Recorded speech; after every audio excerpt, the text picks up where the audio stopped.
We're now connected with Nisa Felicia Faridz, the Executive Director of PSPK. PSPK is a nonprofit independent organization that focuses on child-oriented learning. Good morning, Nisa. Hello. Good morning. Hi. Thank you for joining us. Thank you for having me. Yeah, so this is very exciting stuff. We've heard that this is now being rolled out to selected schools of different age levels, but can you just start us off by telling us about this prototype curriculum? Yeah, sure. Based on my understanding, first, I think I need to clarify a little bit about what you just said, Paul, because the freedom to choose the courses you want to take or the subjects you want to take happens in senior high school atau SMA, we call it here. Right. So it's not like since elementary school you can choose what subjects you want to learn, of course, but it starts in SMA, in senior high school. And I think that's the big difference between the curriculum 2013 that we are currently having across the country. But this one is, instead of going to a specific program, like we had IPA program, the science program, the social science program, or a language program, they're no longer programs in this curriculum. So I think that's the biggest breakthrough compared to the previous curriculum. And I'm not just talking about the curriculum 2013, but also many curriculums before that, because since like in 70s, Indonesia always implement that kind of system that in senior high schools you have to choose one program, but this time you no longer choose that program. So instead of choosing programs, you choose subjects that you're interested in to learn. So it depends on your interests, your talent, and also your aspirations. So they're no longer like, oh, you're a natural science student, so you must be smart. It's more prestige. But it's no longer that kind of label in high schools, hopefully.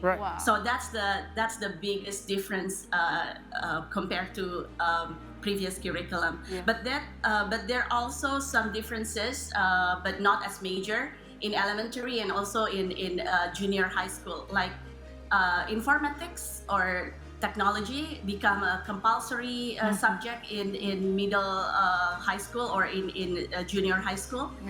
We call it informatika. It's no longer optional, but it becomes mandatory. And in elementary school, we combine.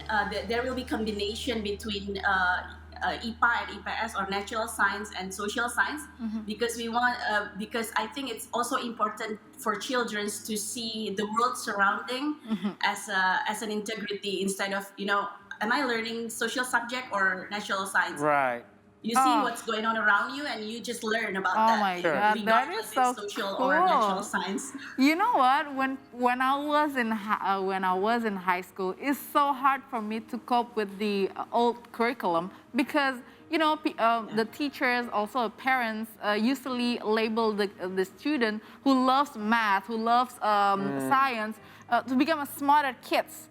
Even though I don't know if I'm able to cope with the There's a stigma. Exactly, the stigma. I don't interested in science. I don't interested in math. It doesn't mean that I am a fool or something. So now it's like students are liberated to choose what they love, what they love to learn. So how is it implemented technically, Nisa, especially in high school?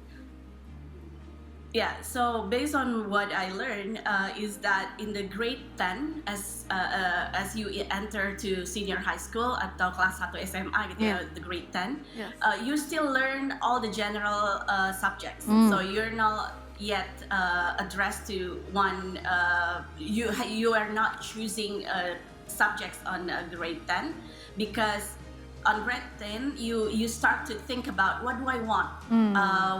Where do I want to go? Am I going to go to higher ed, or am I going to go to work? Because only about 30% of graduates from high schools entering higher education. So yes, so there has to be opportunity for them as well to prepare themselves to go to industry after they graduate high school. So I think this is more equitable. It's no longer assuming that all students will go to higher education. So on grade 10, you will think about what do you want to go, what is your interest actually, what am I talented in, what is my interest, and then that will be your basis for determining what subjects you will take at grade 11 and 12. And this is where teachers, parents play important roles. So sometimes when we talk about the parent engagement, we only talk about elementary schools, parents helping students with their homeworks. But also in high school, it's very important for parents to have conversation with their kids about where you want to go after this. Because that will help you to make decisions about which subjects you will take. I hope by the time my kids are in high school that they will still want to have conversations with me. Kids tend to distance themselves. Of course they will, Paul. But listen, but Nisa, this is... and let's hope that the curriculum will be still there when your kids in high school, because you know that growing even better. Well, I'm comparing this from a time when I went to high school, different than an era than Shafira, I'm sure. But when I went to high school, I remember a lot of my friends had sort of their mindset. For example, I want to be a doctor, I want to be a lawyer, I want to be into sports medicine. But then halfway through university, they decided to change their major. They decided it wasn't suitable for them. Can this be a benefit down the road for those that are perhaps not 100% sure by high school? I mean, who's sure by high school what you really want to do or what you want to do in your life? Too young to choose? Right. Will this be helpful for those that perhaps can put their eggs in more than one basket, so at a later time, whether it's continued education or whether or not down the road they decide to switch careers, this could be helpful as opposed to having no formal education whatsoever in the background that they decide to choose? Yes, so the same question should go to the curriculum in the past. Like I said, since 1970s, choice has already been there. But what I appreciate from the Ministry of Ed today is that first they acknowledge that teenage can make decisions, they can make choice. Yes. But number two, which I think is important and I really appreciate the ministry, is that those choices they make should not be high stake. Because it's okay to change your mind because you're teenagers. Of course, you change your mind a lot, and you change your directions. Yes. But if you think about in my era, which also probably much older than you guys, once we go into IPA, let's say to the natural science, then we have more options to go to. Since Nisa mentioned about IPA, I believe that she shares the same year with me. You know, there's also only IPA and IPAS. IPA for natural science and IPAS is for social. Exactly. Oh, maybe. Yes, there are only two options back then, Paul. Okay. Well, Can you imagine? We'll wait to reconnect with Nisa because I believe we got cut off momentarily, but I'm very interested to find out as well as to how this is going to affect how schooling is now, because school is very different the way it is now, right? Exactly. I don't know exactly how smoothly it will be transitioning, because a lot of kids now are online schooling instead of face-to-face learning.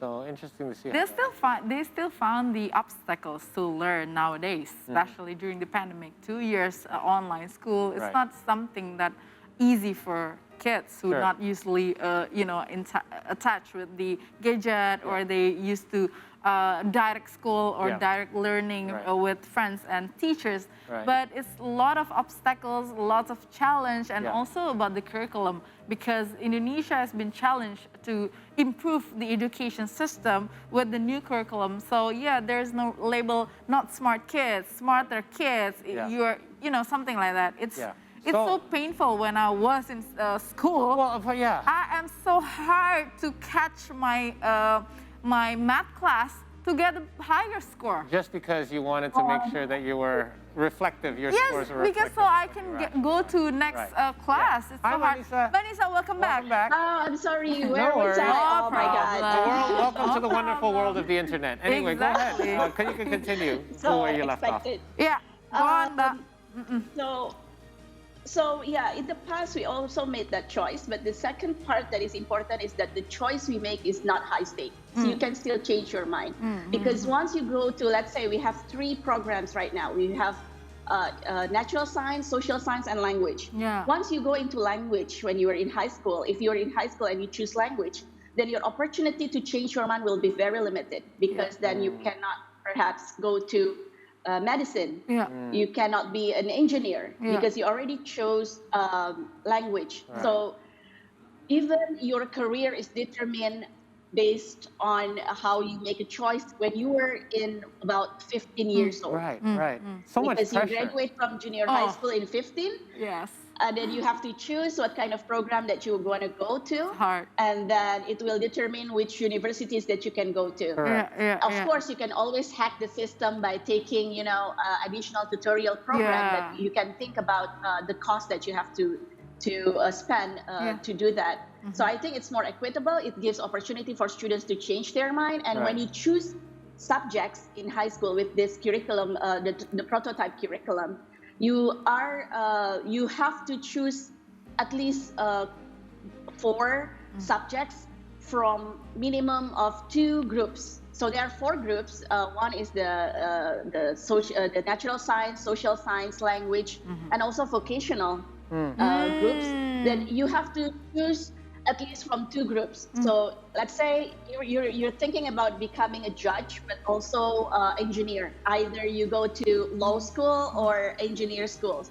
So you can just take the mathematics. You don't have to take the biology because you have no interest in becoming related to that area. And then you also take the sociology from the social science because you want to be judge, let's say.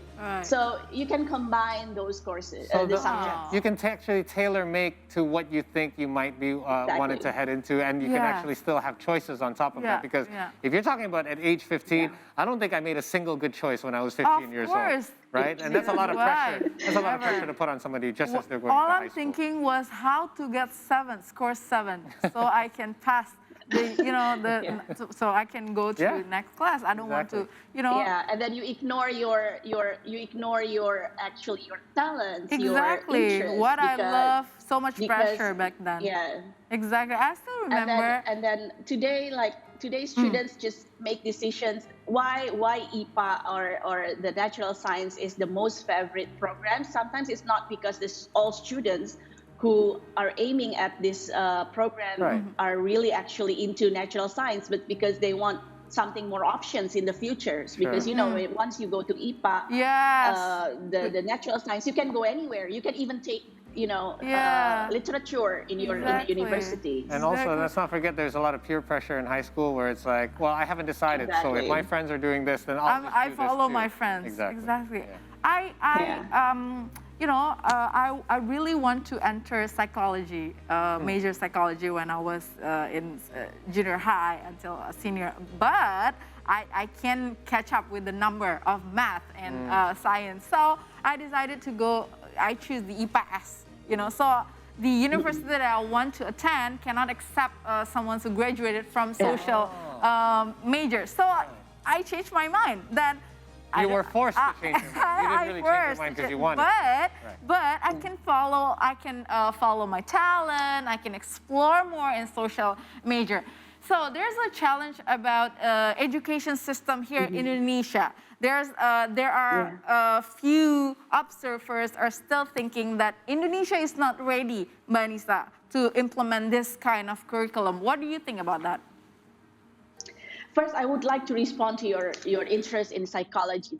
I think that's one challenge, and I think we should say this to the government, to the Ministry of Ed, is to make sure that this policy, this new curriculum that sounds great, is also followed by other policies, including the policies, the entrance to the higher education, the entrance to the university. So if the students have choice, have more options in high school, how about get into the psychology like you experienced? Yeah. How about the test? How about the selection process? If they still use the traditional way to select students with, for example, like if you want to go to psychology, then you have to come from IPA, then there's no point of changing this curriculum in high schools, right? So true. So that is one of the issues. So I think we should push the Ministry of Ed to make change about the college entrance. Yes. And about the readiness. About the readiness is, I think it's very important to see education as a system from the systemic perspective.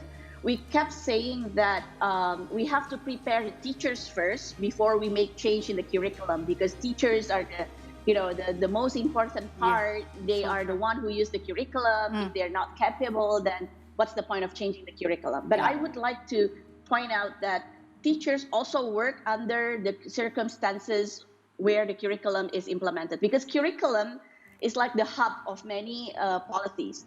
So if teachers have to work under the circumstances where the curriculum is very crowded, with too many subjects, too many topics that they need to cover within a year, if they have to work with too many administrative tasks that take their time away from caring or interacting with their students, then it's so hard to expect that the teacher will be ready for improvement.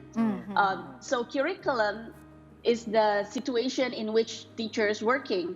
So if we don't change the curriculum, we cannot really expect the teachers will change their practice as well. The teachers have to work rapidly, to teach rapidly, just touch and go on several topics, because the topics are too many to cover. So they can really pay attention to kids who are struggling, not because they don't want to pay attention to those kids, but because they don't have time, because their accountability is assessed based on how you cover all the topics you have to cover within a year. So we changed that. We want to change that. And hopefully the government, and I'm very glad that the government see this kind of issue from the system perspective. All right. But Nisa, do we have perhaps neighboring countries or other nations that have implemented this kind of nationwide curriculum where we have actual real-time data or results that we could perhaps look to as a precedence to see what we can expect if we implement this sort of curriculum in our national educational program?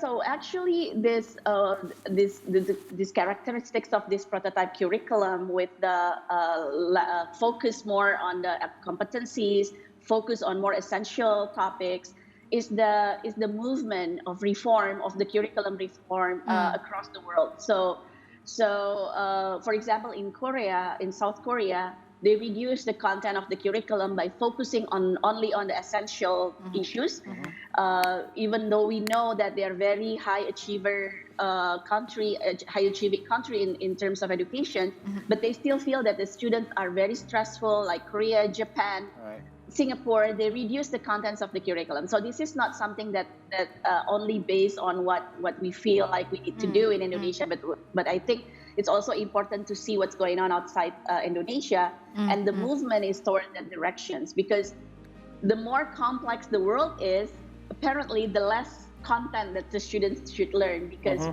by the end of the day, like you said, what we need from schools is actually not about the process of the calculus formula, but the logic behind that the ability of us to think critically, to think from using the systemic perspective, and to be able to teach those competence, we have to reduce the content. And this has been the movement across nations, like many countries in European countries, and also in Korea, Japan, Singapore. Less is more has become the movement in the curriculum reform. I love less is more. I think less is more is the way we should do things. Is the power. More efficient. But I'm being told that we're running out of time. But real quick, Nisa, we were told that 343 kindergartens, 1,116 public schools, along with 547 middle schools, and I guess over 400 high schools and above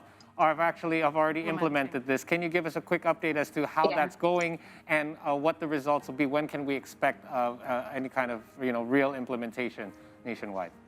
Another interesting movement. I think perhaps it's influenced by the leader of the Ministry of Ed, who's a startup person. So this curriculum has been implemented as a prototype curriculum since last year, like you said, under the program Sekolah Penggerak. So this is a program for schools when they get support from the government to improve their capacity, including to implement this curriculum. And within a year, like the beta version of any product in startup, the ministry monitor and evaluate and keep collecting data about the curriculum to get the feedback. Okay. So so far, the main feedback that we get is, of course, teachers need more time to learn. Yeah. Because that's the most important thing for teachers to implement the curriculum is time. Right. Time to learn. Because if we have to see implementation not as a top-down, but as a learning process for schools and teachers to implement this. And what they need the most is time. We need time to learn, to grasp, to understand what's the point of this curriculum. Okay. And based on those data, the government decided that for 2022, for this year, it's not going to be compulsory curriculum for all schools. But if you're ready, if you're interested, then you can join implementing this curriculum. Nice. So there's no pressure for schools. Right. Oh, Perfect. wow. No pressure because if you need more time to make decisions whether you're going to implement this curriculum or not, take your time. Yeah. Oh, wow. That is a big change, so understandably people will need time Such to a adjust. breakthrough. Yeah, well, speaking of time, we wish we had more of it to hang out with you and chat more about Nisa, but we do appreciate you taking time out of your morning in order to update us on this wonderful situation that we're hearing. Thank you so much, Thank you so much for Such a having me. great, Have an great, awesome great. I'm sorry about the glitch No, earlier. no worries. problem These things at happen. all. Hey, like you said, beta versions. We're all living in a Exactly. beta version right now. Thank you, Take good care, Manisa. Manisa.